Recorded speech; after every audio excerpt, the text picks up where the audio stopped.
When it comes to sacrificing in the sport, I think it was easier being in Chicago versus being in Miami now. So in Miami is like, if I want to go party and do things, negative things, I can do that. But being in Chicago, I grew up in the suburbs. I didn't have that kind of pressure to go out and be out and do things. So I was a lot more focused being in the city. It's cold, so I don't want to do nothing. I just want to stay home and eat. So I did a lot of time spending at home, the gym, and the grocery store. Um, so being in Chicago definitely helped me stay focused. But now to me, it's like I understand where I want my life to go, and I know what I want to do with my life and my career. So I'm doing everything that I have to do to make sure that happens. And anything that's distracting, I keep it away from me.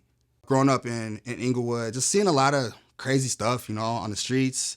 Even after I moved to the suburbs, just hearing about things that were going on in the streets and knowing that I came from that and that could have been me. So I thank God my parents took me out of that, brought me to the suburbs, and I grew up in a good neighborhood where I was able to achieve what I wanted to achieve and chase my dreams. So when I grew up, I was playing soccer most of my life. My family is actually from Trinidad and Tobago, so from the Caribbean.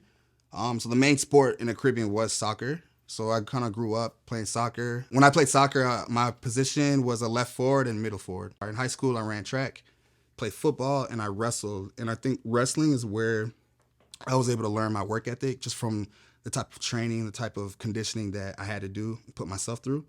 That was where I kind of learned my work ethic for bodybuilding. Wrestling was what really taught me about hard work and training hard and working hard to get what you want. That type of conditioning put you in a kind of mental challenge where it was past the body. You're working past the body. Now it's all up here, the mental part. And I think a lot of what bodybuilding is up here with the mental aspect of it. So that transition from wrestling to bodybuilding was not very hard because I was prepared from wrestling. I just feel so lucky, but at the same time, I want to be the motivation for all these other kids to get out the city, get out and go to the gym, because you ought to be better. You can get girls by making yourself better. The focus is about being yourself no matter what. So you always want to do things to improve yourself. And one of the things is going to the gym and taking care of yourself. And you can get so many things from that. If they're worried about girls, you can get girls by training and eating clean and looking good.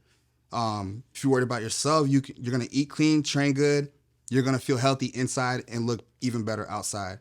So there's so many benefits to actually taking care of yourself, getting in the gym, eating properly, and training as hard as you want.